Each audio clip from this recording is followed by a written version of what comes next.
¿Qué ondas, primos? Primas. Y primes. Welcome to my Primos. Primos. My Primo podcast. My name is Freddie. My name's Kevin Garcia. My name is Elia Maria Madrid. Well, this is Chikume, whenever I can make it. My Primos podcast discusses all things fandom and pop culture, From comic books, Movies? To whatever obsession we have this week. but with a Latine Latine. my Latine. perspective. Remember, we're all primos, We're all primes. We're all primos. no matter what part of the world we're from. ¿Qué ondas, primos, primas, and primes? And welcome to my Primos podcast. My name is Primo Freddie. Welcome to the show. And of course, I want to welcome back after what felt like ages and just heartbroken, crestfallen, if you will. Miss Elia Maria Madrid was gone, but now she's back. Say what's up, Elia. What's up, Elia? There it is. There it is, Elia. I missed you, by the way. I can't say it enough. I missed y'all. But it was a good break. Kevin held his own, but at the end of the day, nobody can replace Elia. The spiced illustration. Elia, tonight we're also joined by some very special guests. I'm really excited. Trust me, if the pre-show has anything to say about it, we're going to have fun tonight, guys. We have two members of the cast of the play that's being held by the Bilingual Foundation of the Arts, Our Lady of the Tortilla. And with us today, I have Miss Teresa Valenza, and is it Adrián or Adrian? I don't want to butcher it, man. Adrián. Adrián Genesius Barrón. You got it in one. I got it. Amen. All right. Amen. That's what we do. We do it. Primos get it done. But I want to give you guys a moment, of course, to say hi to the primos out there. Teresa, let's start with you. Hi, Primos. It's so great to be here. Super excited to talk about this show that we're about to put up in about a week. And bienvenidos. Awesome. Adrián?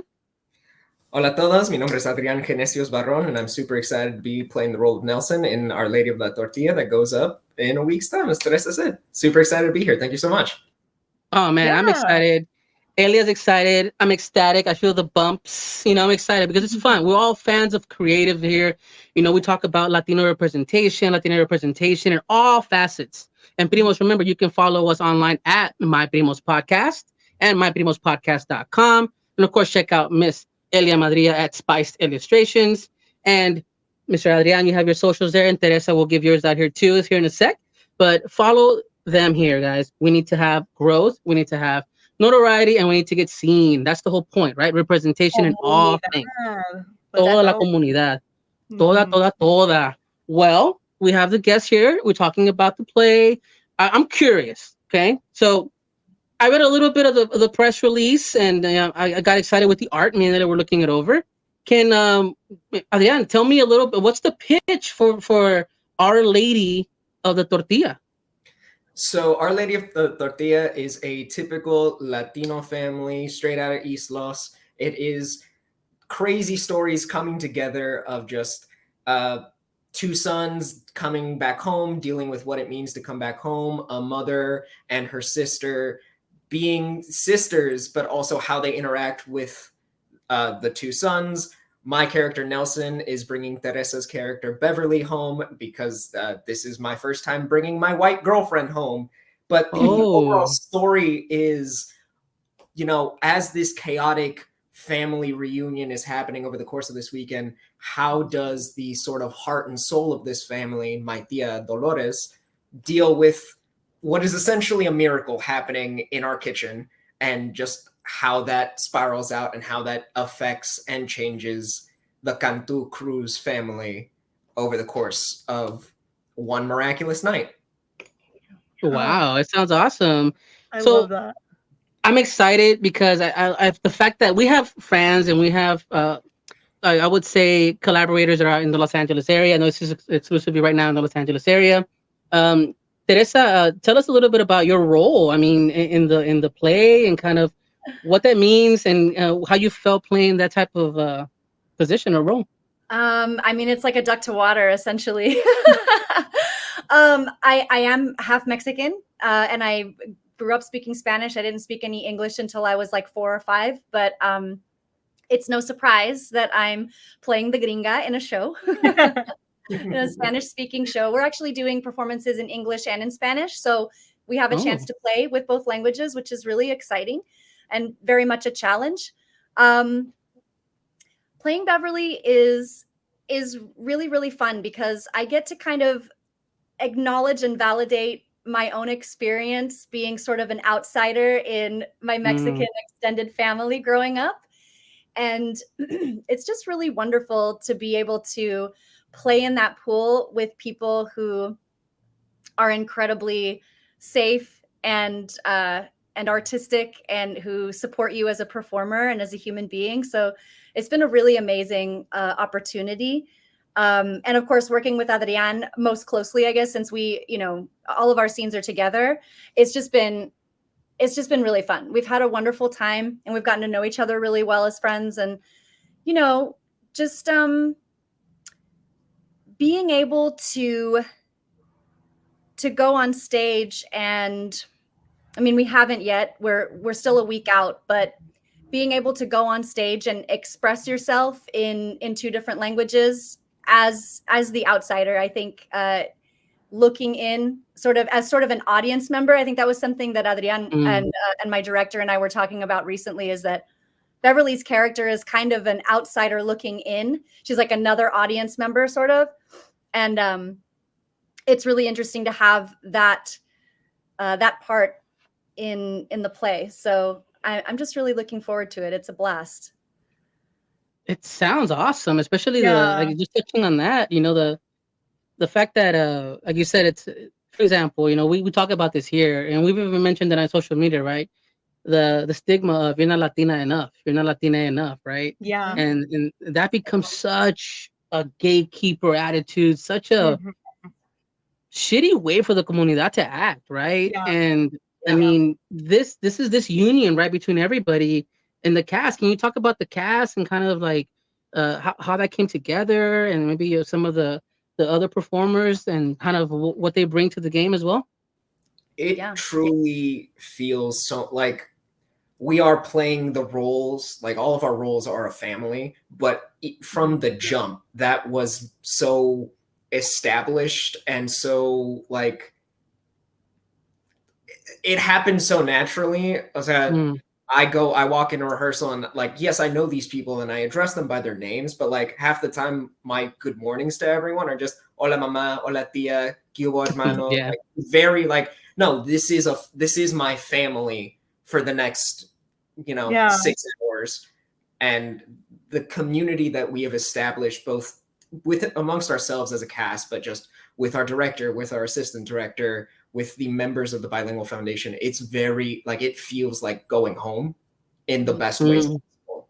And it just, it feels that interconnectivity and that comunidad that, you would think being in LA is easy to come by, but at least speaking of my experience, this is the first time I've been surrounded by people who speak predominantly Spanish since I moved out here from Orange County.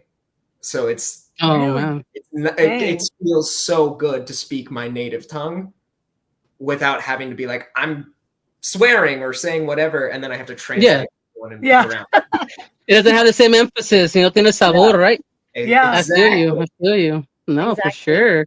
Yeah, LA is really spread out. LA is really spread out, and so sometimes it's really hard to build your community. And then after the pandemic, rebuilding your community, it's been a huge challenge for a lot of people, myself included. And to be able to come back after that and find this lovely pool of people has been great. I think before then I was, I still go to a Spanish group where I speak, Spanish with people, and I'm just really just know them so that I can go once a week and speak Spanish so I don't lose it. Flex that muscle, right? Yeah, they're all very sweet and everything, but to be able to be in a theater setting with people who are, they're Latine artists, like they get you on that level. That's really big, I think, as well.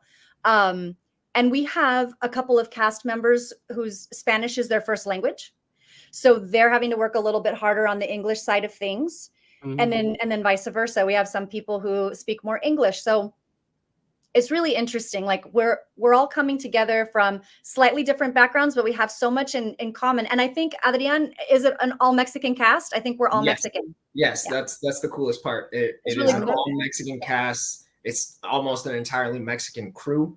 The play itself, play itself is set in East Los Angeles, and it's, you know, centered around a Mexican family. But you need that rogue Salvadorian though that shows up, you know, to the party. You know what I mean? That's the thing. For a play written about Mexicans in East LA, the play was written by a Cuban man, and our director is Puerto Rican. Hey. Almost there. You go.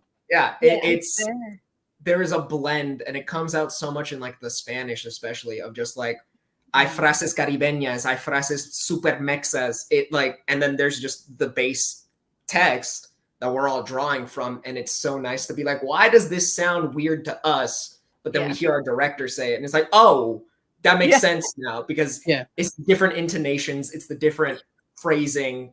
It's beautiful. It's true Latinidad coming together and just mixing into making this beautiful show. And then there's a whole other level of weirdness when Beverly speaks Spanish, because Beverly is essentially Midwestern, questionably, but I mean, es Americana. Okay, so like she does not. Oh, I love that. Yeah, she has a completely different dialect. It's really fun. It's like layers upon layers. So in the performance, whenever y'all are performing in Spanish mode, do you have that like twang in Spanish, like gracias para vivar in La Casa? That's exactly what I'm going for, and I love even it. I feel like working with my voice is always really important, and I'm not going full Midwestern because I want to make sure that people really understand what I'm saying, especially the reason that we're doing, you know, the English and the Spanish is so that it's understandable in both languages. So as not to go too far, which I can go far, you know, even just, you know, elevating the voice a little bit and keeping her up here, you know, versus opening the mouth. And, you know, it just kind of changes. It's what's called oral posture. It's a real word. I did not make that up. I'm not just nasty, okay?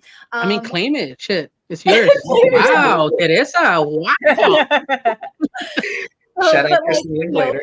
Using that and then allowing the Spanish to come through that is really, really fun. And it's still understandable, you know? Yeah. I really love that. The performance itself, you're performing it in English, but you're also doing it in Spanish, which it's not really like out there as something that people are aware of, but accessibility to theater for the Spanish speaking community, it's not as prominent. And to have something like this that just represents the culture to be available for the Spanish speaking community is like so great. And I'm so glad that that is out there, so the Spanish-speaking community can also enjoy theater, which not many communities can do because lots of performances are only performed in English. Yeah, so that's really great. And theater itself costs so much to make, and it costs a lot to go and see and whatever. And so we try to make it, you know, I think some of the work that the BFA does is donation based, I guess, and because I believe it's a nonprofit, if I'm correct. Yeah. So, you know, they do garner some of that from the community. People still pay for tickets, but I mean, yes, we're definitely into trying to make it accessible for everybody, you know, through language and financially as well. So, I love the work that they do. They're always trying to elevate Latine voices, and they've been around for like 50 years. This is our 50th. Yeah, I was curious, like the BFA, like to be fair and just fully transparent. First time hearing of the BFA, to be honest. And then I did the research, looking it up on social media. I'm like, wow, 50 years. Yeah. Can you talk a little bit about the BFA and what their mission is and how you came about with them? So the BFA was started up 50 years ago by Carmen Zapata, Margarita Galvan, and Estela Escarlata. They have been doing work in the Latino community here in Los Angeles for the last 50 years. Being a nonprofit organization founded by 3 women producing Latino theater is such a wonderful experience. I mean, they have a trophy case as soon as you walk in. So this is a successful company, and it's like theater company, but also like a successful foundation that does good work for the community. It makes theater accessible. It puts our stories, not just, you know, plays in English that are translated into Spanish, but we're talking the classics, Cervantes, Lorca, Sor Juana Inés de la Cruz. They're doing actual Latino plays, stories, and presenting it to a modern audience to really show Latine stories on stage, which is so massive. There's such a difference growing up and saying, oh, I want to be an actor, and your parents being like, well, we can't, it doesn't make any money, we don't understand the language, it doesn't, and then be like, I'm doing a play by Lorca, and they're like, oh, I know who Lorca is, and it's in Spanish too, great, I can understand what you're doing, and go and support it that way. So to have this foundation that has been around for so long be where I have found this community, it's everything I want for my career.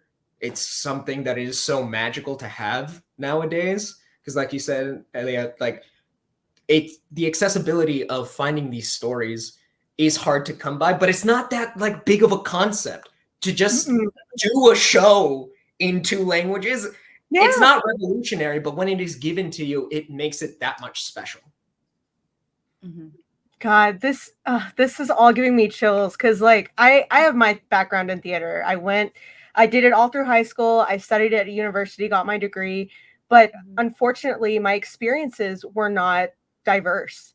And so I lost the passion for it. I ended up just stopping because I felt like I didn't belong in the space. And so hearing about a company like this that is highlighting Latina voices in the performance space, it's like literally si se puede, you know? Oh, hell like yeah. it's possible. Not only are we Latina performers, there's Latina playwrights, there's Latina directors. Everyone involved in the show can be from a Latina background and bring life to this art and make it accessible, which is already just mind-blowing in the performative space. And it's something that really shouldn't be, you know? It's like you said, this is just translate and make it accessible. And so, like, in terms of y'all's theatrical journey, what was y'all's theatrical journey like coming from a Latina background before you entered this space? Teresa, you first. Put it on the spot. Well, What? as I was saying before, I'm from Texas, and and you know, I look like a white girl, so that's pretty much, you know, that's pretty much what was accepted for me. And coming out here, I think I pretty much had the same experience in Texas as I did out here initially, because I wanted to act in Spanish. Like I mentioned earlier, I think I've always been half Mexican. I've always spoken Spanish, but I don't present in that way. And that brings up some challenges for actors. I was having a lot of trouble, I think, identifying where I belonged. Just, I mean, in the Latina community, as a human, not to mention an actor, I would, you know, I would go into auditions and they would say, this actually happened. I went into an audition and they were talking about me behind my back as though I couldn't understand Spanish, saying, no es pura americana. She sounds too American. And it really hurt my feelings. And I walked outside and I called one of my best friends. And he was incredibly supportive. And he's like, Teresa, don't you dare let them tell you that that's not true. He's like, you're not too Americana. You sound like a norteña. That's different. You're from Matamoros, Tamaulipas. That's a different accent. It's a different dialect. He's like, don't listen to them. And so I didn't. And I kept going. And even though it was, you know, really hard and even getting the audition is rough for me. But I think I also always went around feeling like I needed to be more Mexican, like you were saying, like I needed to prove something, when really what I needed to do, I think, and this is still remains to be seen because this is my first role in which I'm speaking English and Spanish in the Latine community, but like embracing the idea that, hell, I just look like a white girl who doesn't speak Spanish. Hey, maybe that accent is something I'm going to be wearing for a long time, you know? And if that's how I'm cast, I welcome it with open arms because it's a place for me. It's a place for me to exist. It's a place for me to live. Hopefully it'll expand from that. But like, if that's where it starts, I'm okay with that. Yeah. Being in this role for me personally, just to add, booking this show is just such a huge victory for me because of that. And it not only plays to my natural looks and one of my strengths, which is voices and dialects, but you know, it validates my experience as a half white girl from the States, you know, because I was born in Texas and raised in Texas, but who also interacted a lot with her Mexican extended family. So a big part of my authenticity and my experience is not only being acknowledged, but it's being celebrated. And I love that. And I'm so here for it. So this show means a lot to me. Being in it means a lot. You'll own it. No, hell yeah, good for you. Yeah. Own it. You know what I mean? We were talked about this before. One of our hosts, Kevin, he's half white, and he's a teacher in school. He used to work down in South Texas by the border. Like he has integrated with the Latino culture and all facets of it. He's written books about it. But one of the things he's always kind of experienced was because, like you said, he's passing, right? And he's presenting more white. His Spanish isn't as good, right? And there's always this issue of like, oh, you're not really Mexican or you're not really Latino. But like, I think at this stage where things are, like, we're past that. My own family is guilty of it. It's saying I'm not Salvadoran enough because I don't look it and I don't act like it. But I'm like, what does a Salvadoran act like? Like, what are you talking about? My blood. What does that mean, right? I mean, don't get me wrong.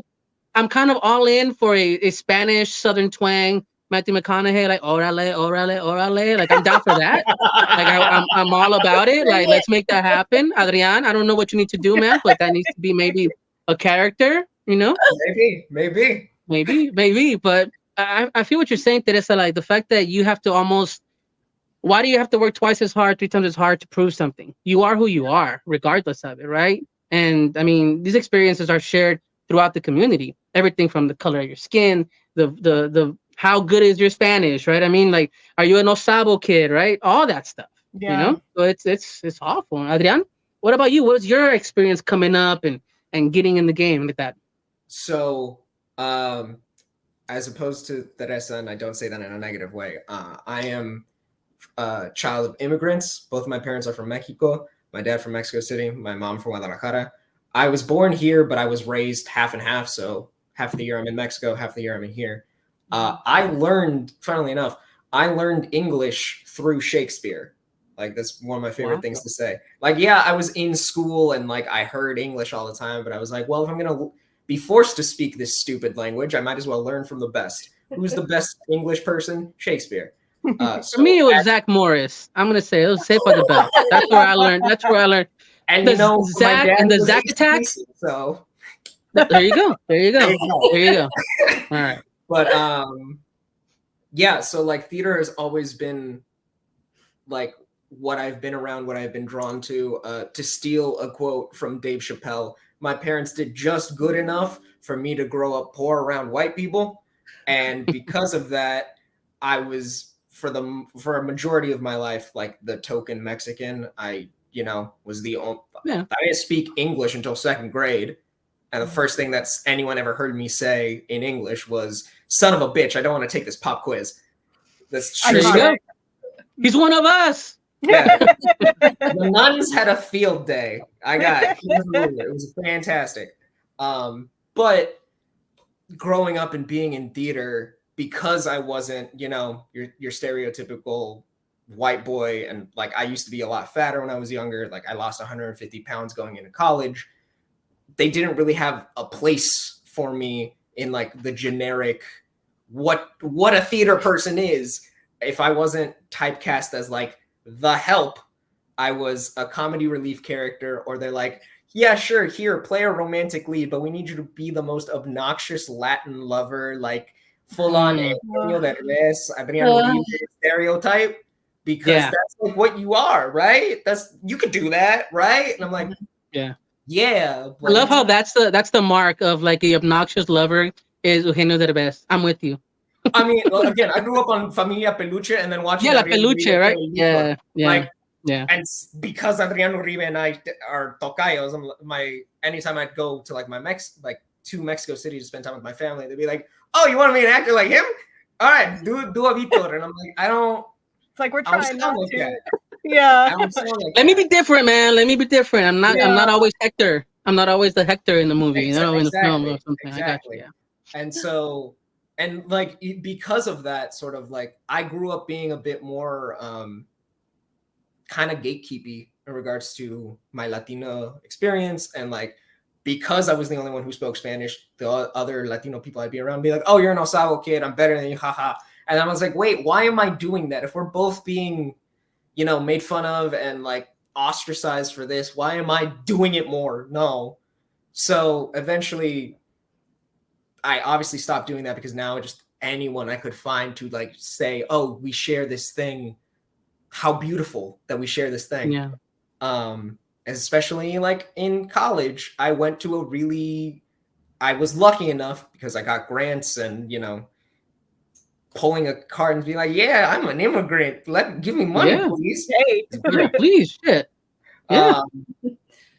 I was lucky enough to go to like a fancy arts college and like get a degree in theater, but even then they're like, "We don't know what to do with you and you're not paying us any money, so do your own thing, I guess." And I was like, "Okay, fine, I will." So I spent my collegiate career doing what I knew how to do, which was act and bring my culture to things. And that even then I was lucky enough to have professors who grew up, even though they were white, who grew up close to the Latino community and were like, "Hey, look into like Luis Valdez, look into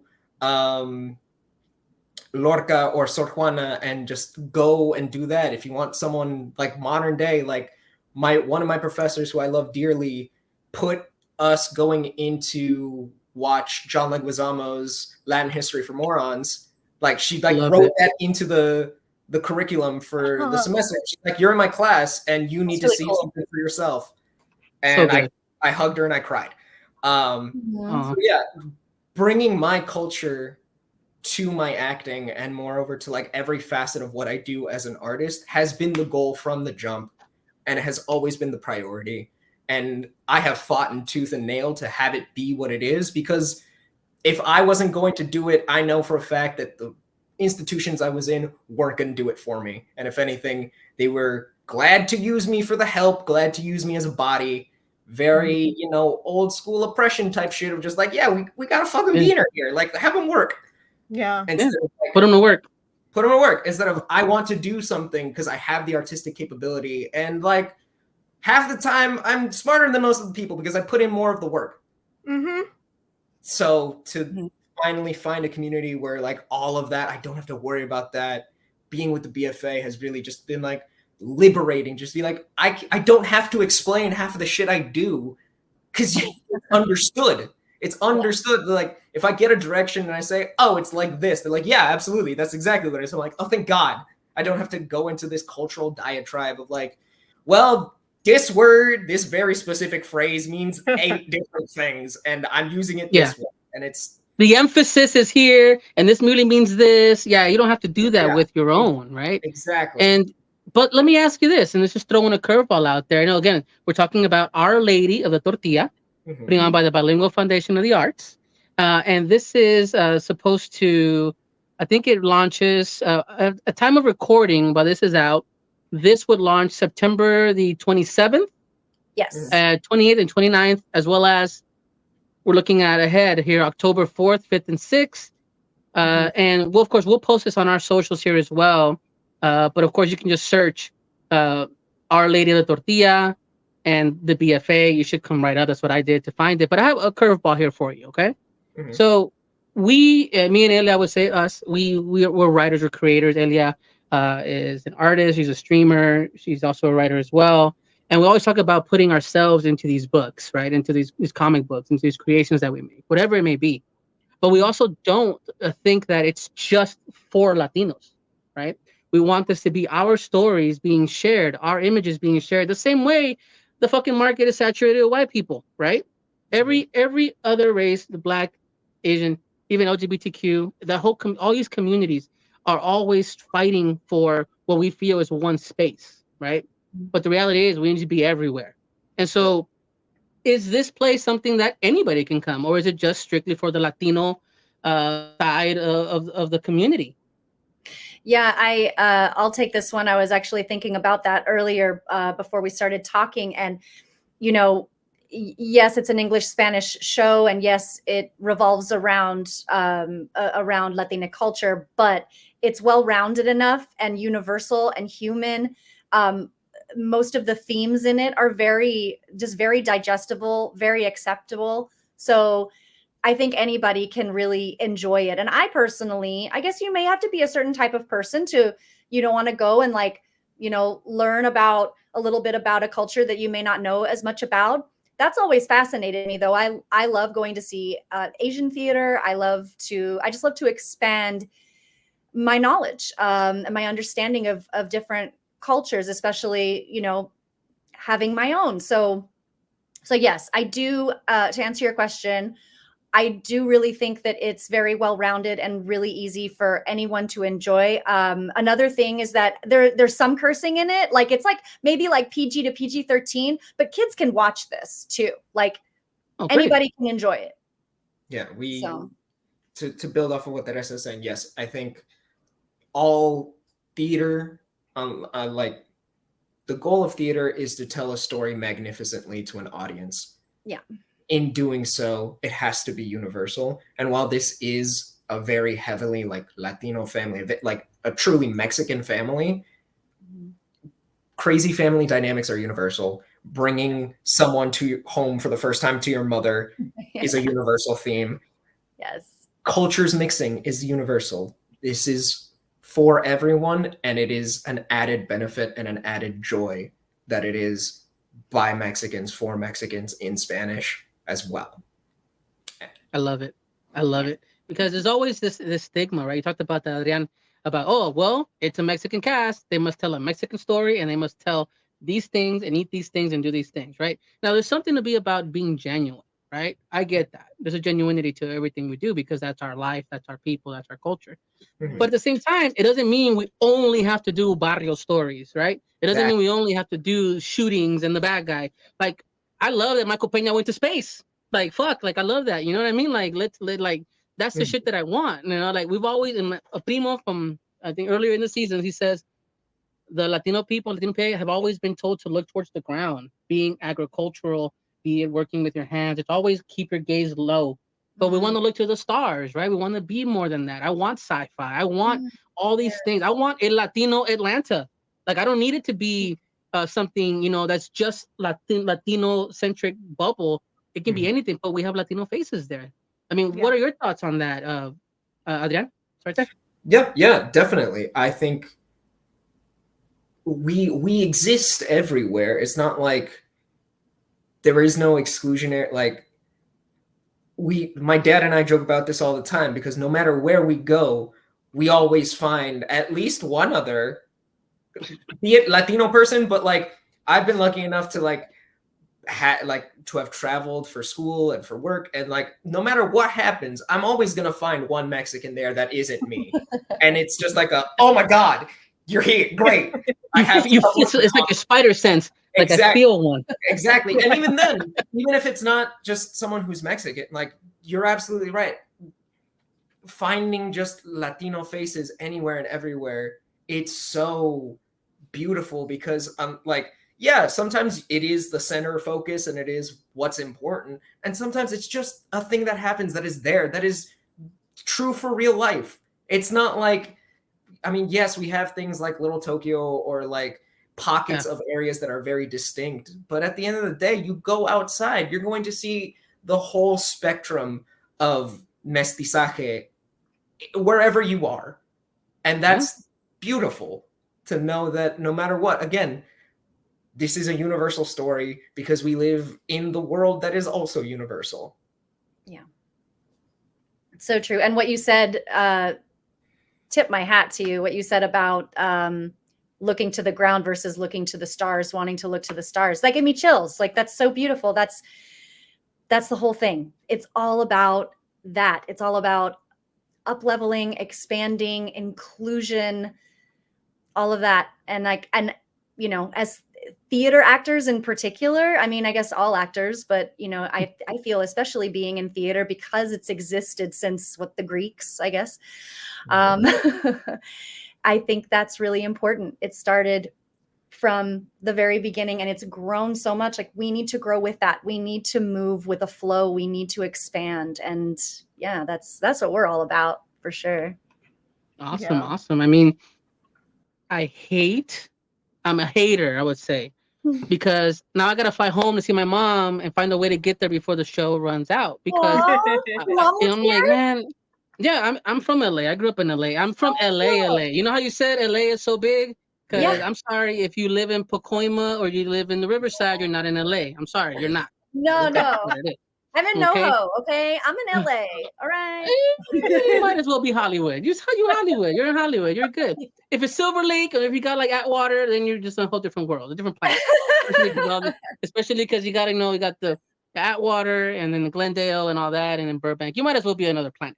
But yeah, I'm excited for the play. Yeah, pretty much. So I'm excited because I love the passion that you all are showing behind it, right? I'm sure everybody shares that on the cast, right? The production and the BFA, like I said, it really has opened my eyes to something that I hope would expand outside of LA. Do you know if they do any traveling shows or anything of the sort?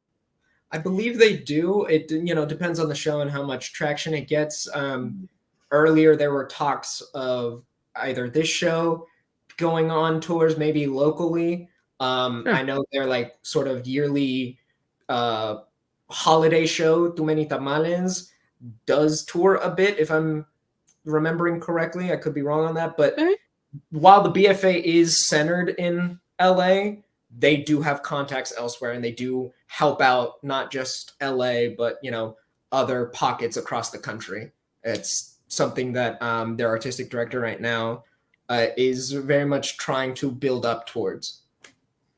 Yeah, that's another reason that I wanted to reach out to you to see if we could talk, because we really want the chance to do this show, or however many more shows come our way through BFA for more audiences and travel.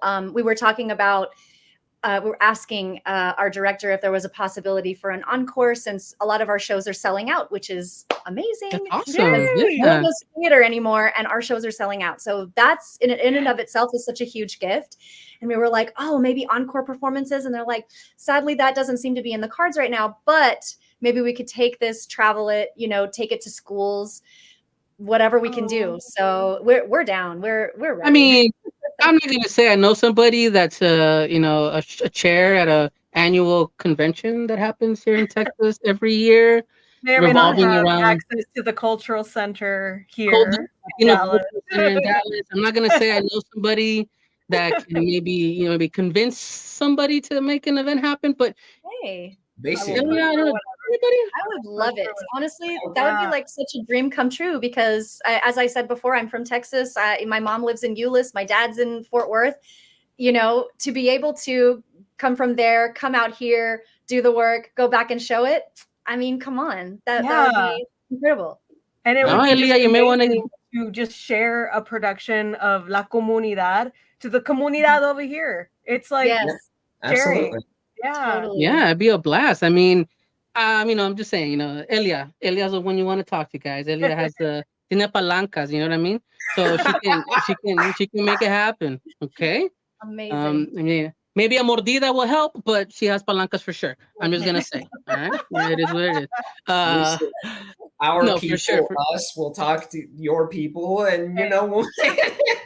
Hey man, don't worry, we'll make it happen. That'd be a blast. Because we do a yearly event here called Texas Latino Comic Con, and Elia, maybe you should talk about it, since you're the one that kind of I'm gonna say you run the show. Yeah, no, we do a Comic Con every year at the Texas Latino Cultural Center, and one of the great things about this venue is there is an auditorium, but recently, I think it's only been like a couple years, there's now a black box performance area at this theater, and we try to utilize every single space during the convention with panels and lucha, and we just have a bunch of artists come in and just share everything together one day in the Latina creative community.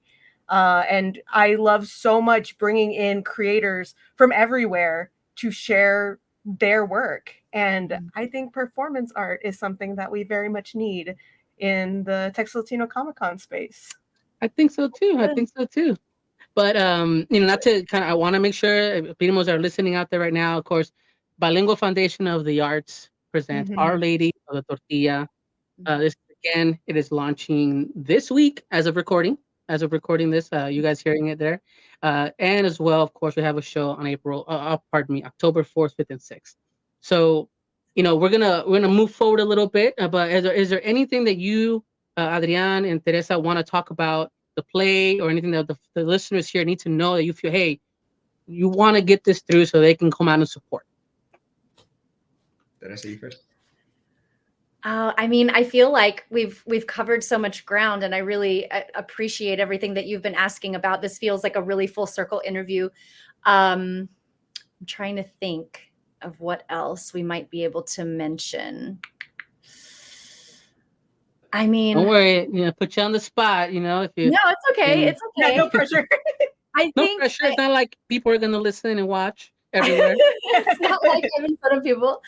Right.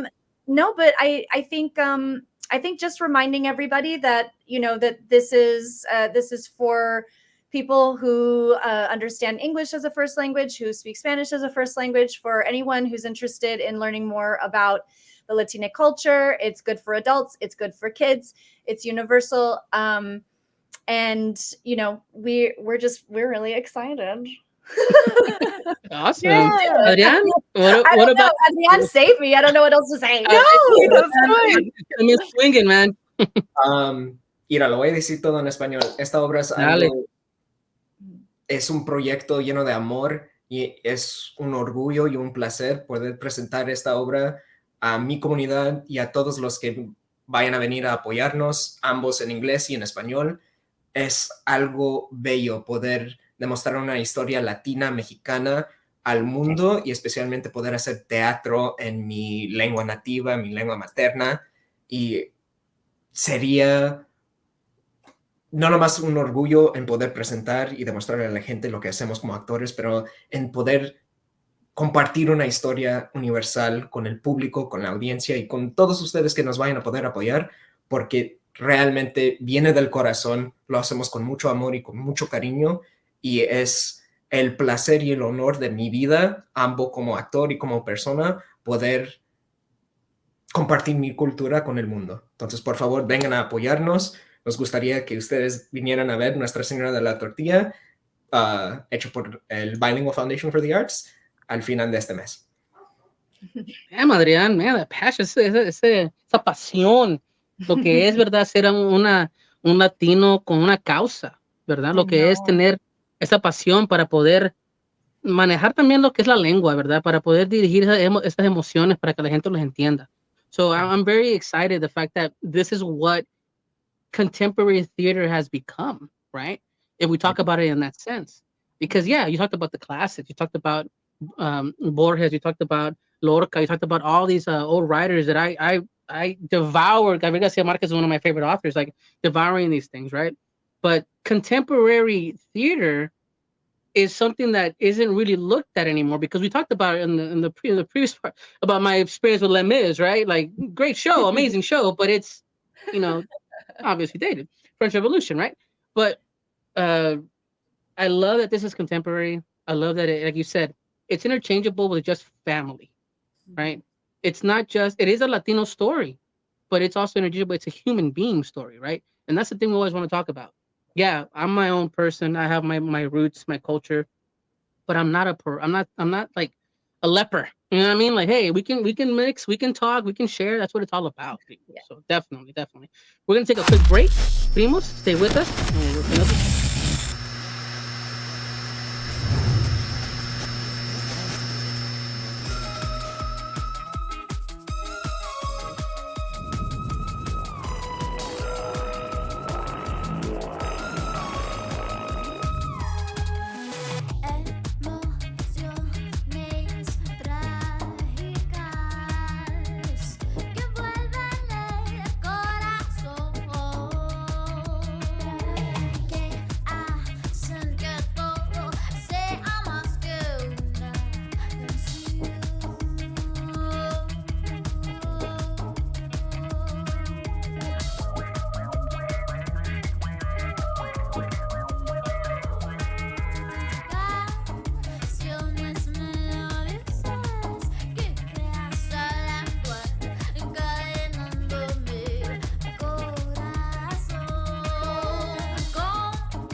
Welcome back, Primos. Thanks for hanging with us.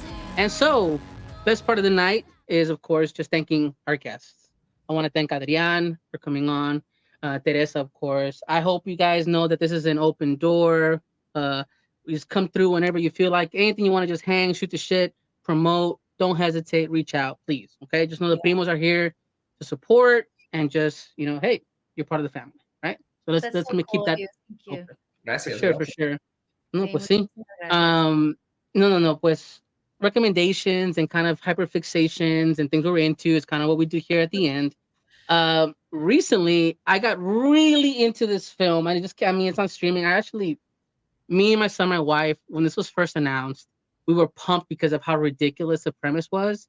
But I was like, I can't wait to watch it. But no one was showing it. It was one of those films where you're like, the names in this film, and I'm holding it for a reason. The names in this film are huge names, but it didn't get a wide release, and you had to kind of hunt for it, especially here in Dallas Fort Worth. They don't have a lot of theaters that play maybe indie films or films that are just kind of obscure and weird.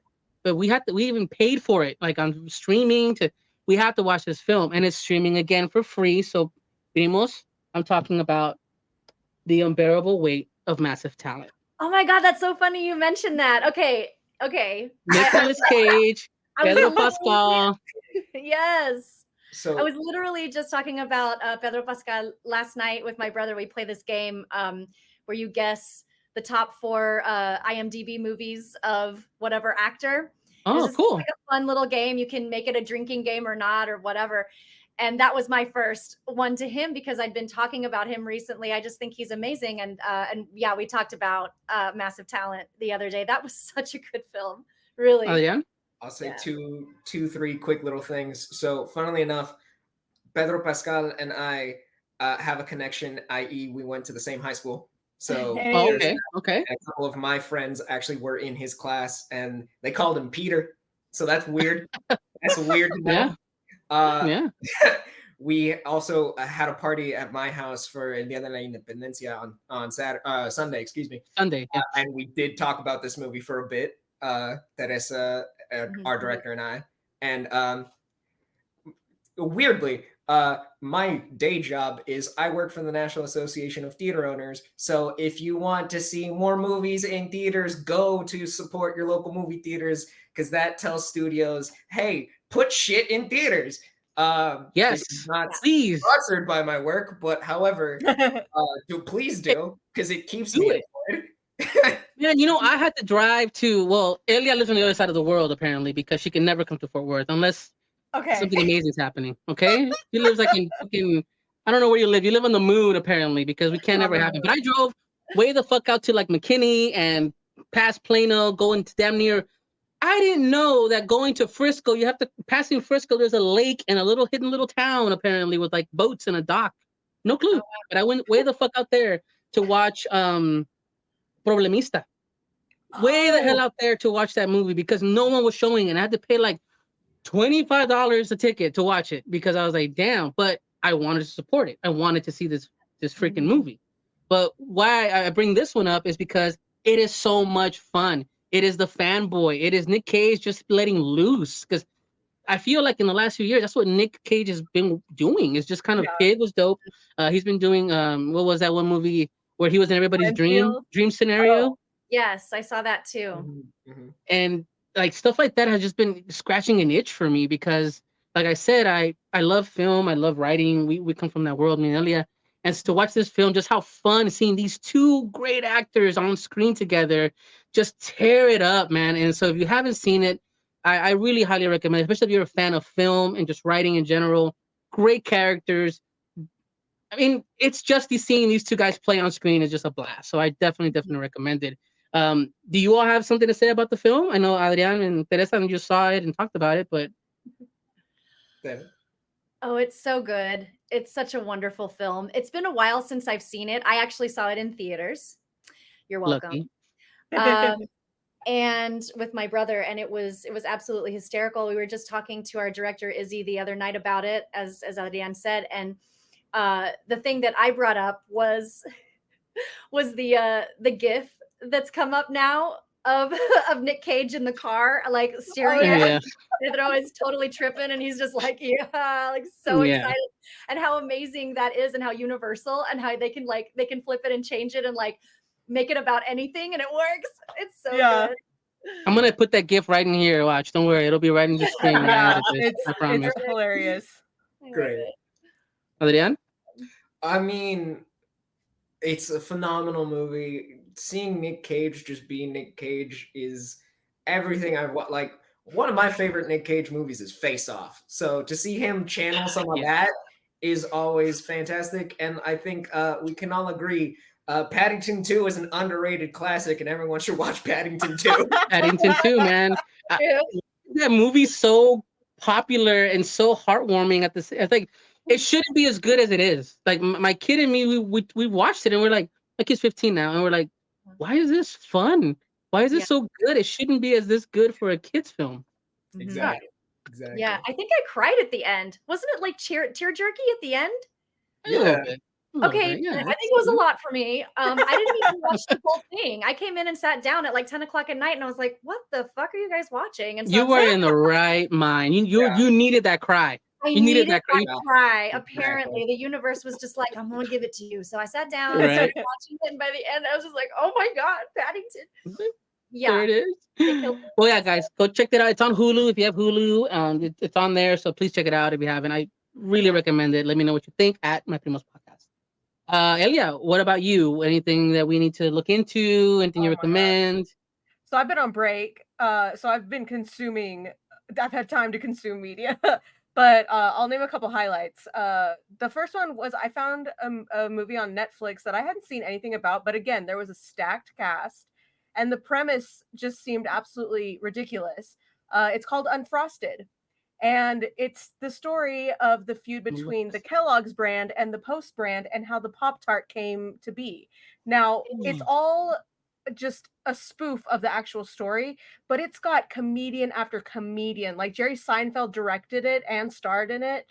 And then it's just got a bunch of comedians like Amy Schumer, I'm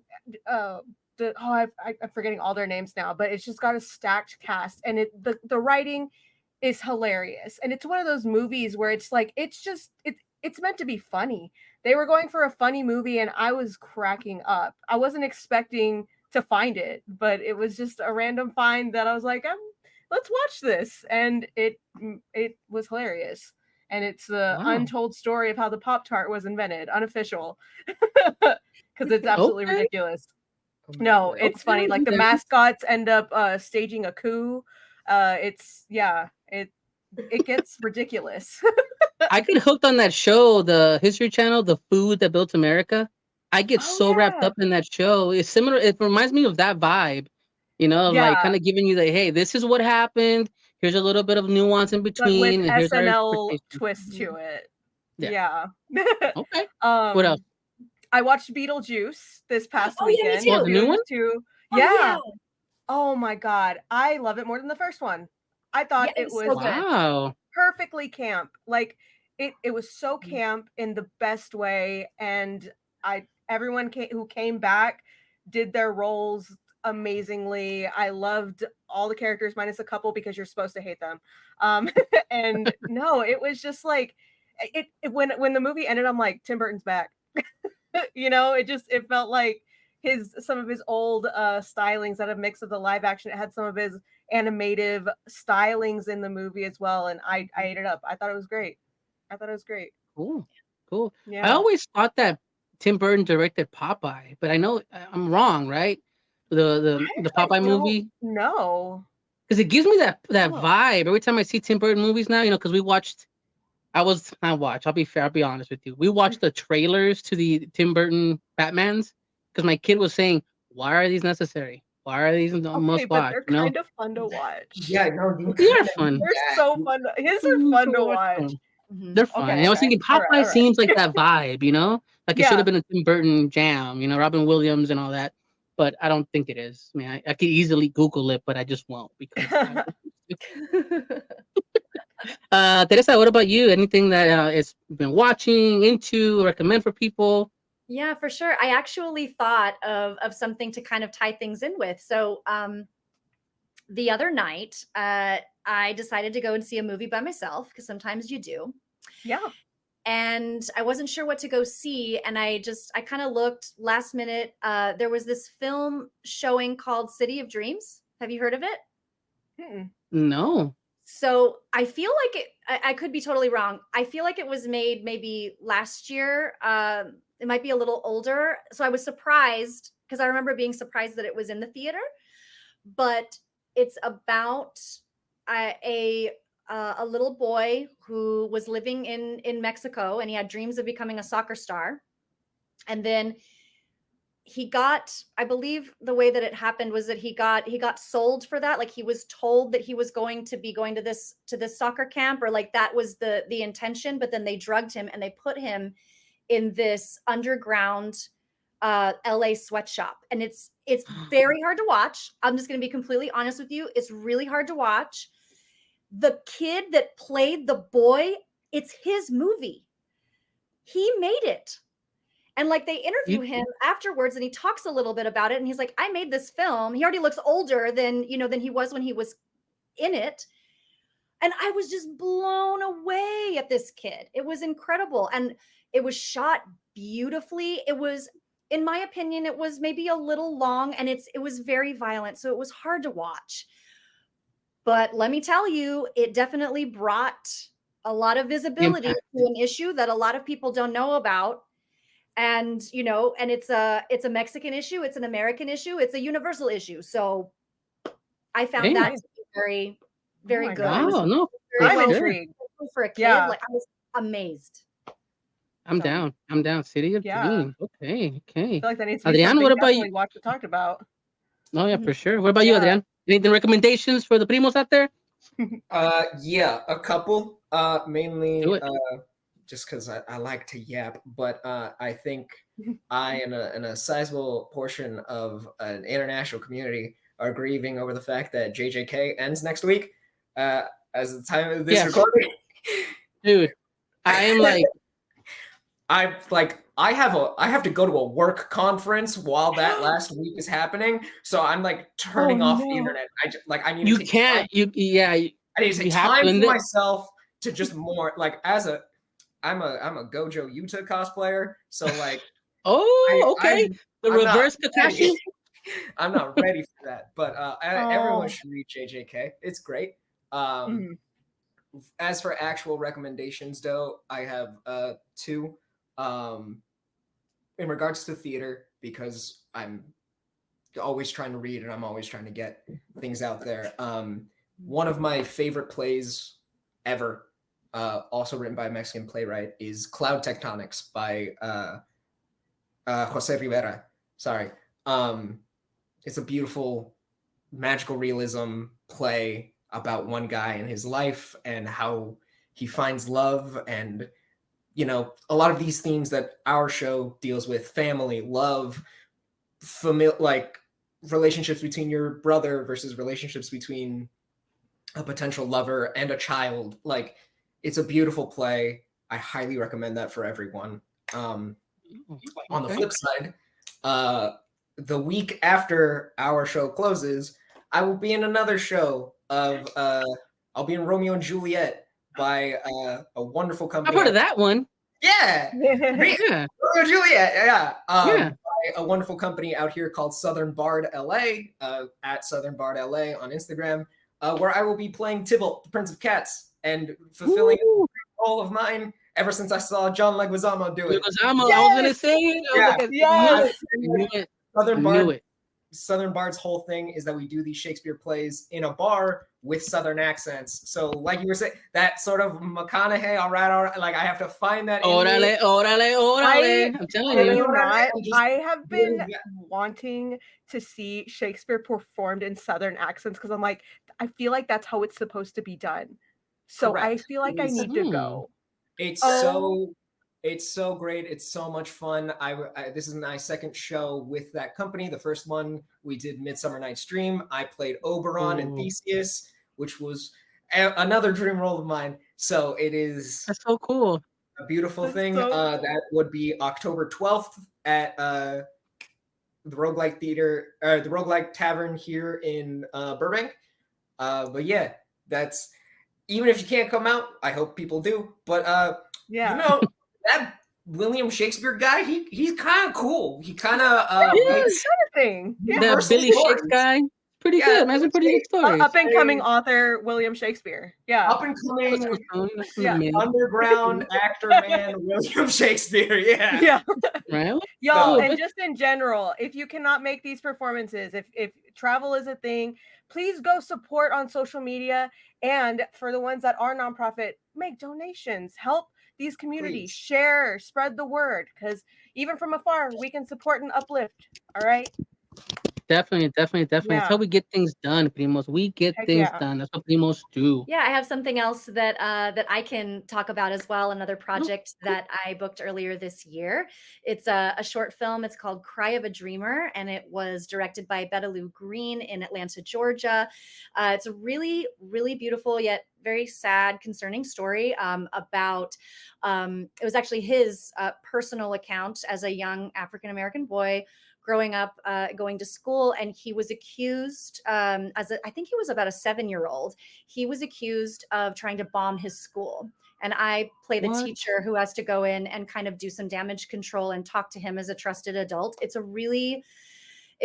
was a really well-written script, and that was what drew me to it. And the character itself was just really kind of natural for me. So it was a really good story to be a part of. And it's just hitting some film festivals out in, I don't believe in Texas or California, sadly, but in Atlanta and I think Indiana too. They're showing it. So if you love film festivals and you live in that area, please check out Cry of a Dreamer.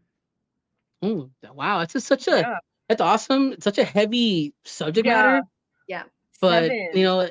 it's 7 years old to be accused of that. I mean, I'm not gonna ask you to spoil anything, maybe off the record, but I've seen that recently in the news here in DFW. There's been people threatening bomb threats at school, shootings. Like, it's scary stuff, and life can get scary. But I think that's what makes art amazing, because that's what we do. We bring these things in front of everybody, right? Film, play, our comics, right? Our stories, what have you.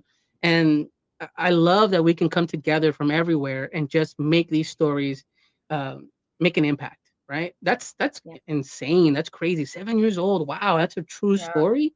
Wow, Yeah. that is. Whew, that's a lot, but definitely. What's it called again? Cry of a Dreamer. Cry of a Dreamer. Okay, I'm gonna put that on the list here. My sister stays in Georgia. She's in Alpharetta. So you know what? I'll just drop it in her ear. Hey, you check it out. Never know. Yeah, that's cool. Actually, that's where we were at. That's partially where we filmed, was Alpharetta. It's all the primos getting connected. You know what I mean? And with that, primos, of course, I want to thank you guys for listening tonight. And of course, remember, follow our guests. Let them know that you're primos and you listen and you found them here. Of course, check out at Adrián _Barrón 6298. Of course, at Teresa Valenza. And the amazing Miss Spice Illustrations. And of course, the show here at My Primos Podcast. I want to thank everybody for being on the show tonight. Everybody for listening. And remember, primos, no matter where you're from, we're all primos. Adios.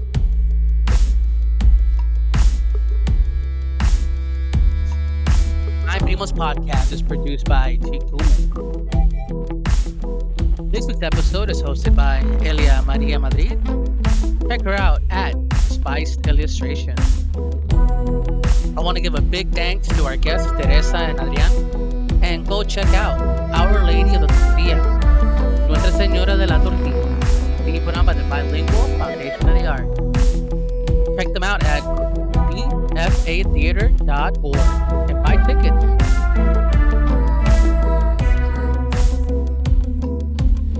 Big thanks goes out to Sin Color for providing the music. Check them out at Sin Color Music. And of course, primos, check out the website at myprimospodcast.com. And thank you all for listening and watching. Remember, primos, no matter where you're from, we're all primos. Take care.